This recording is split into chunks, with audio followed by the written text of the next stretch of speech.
They dart, talk on cell phones, cross when they shouldn't or where they shouldn't.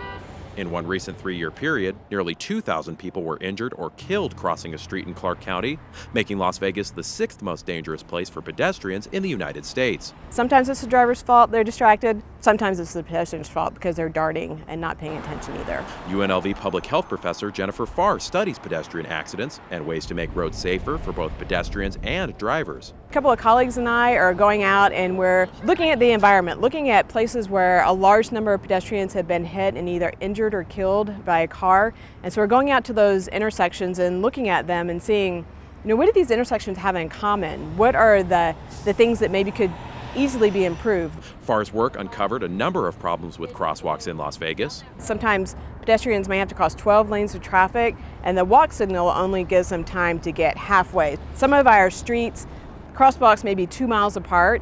Well, if you need to cross in the middle of that intersection, most people aren't going to walk a mile out of their way just to cross at a crosswalk.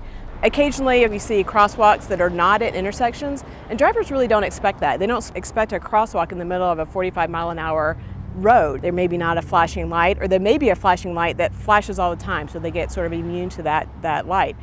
She also debunked a few myths about why pedestrians get hit. So we assume that it's at nighttime, so maybe the driver couldn't see the pedestrian, and we also assume that either the pedestrian or the driver is under the influence of drugs or alcohol.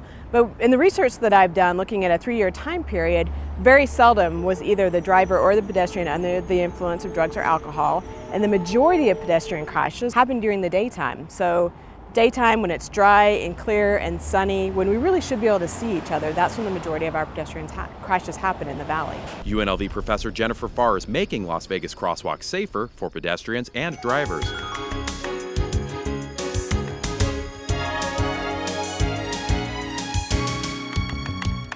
This is what you can do with a career in public health. Come see what we have to offer. Call us, visit our website, or find us on Facebook. We are the UNLV School of Community Health Sciences, and these are the degrees we have to offer.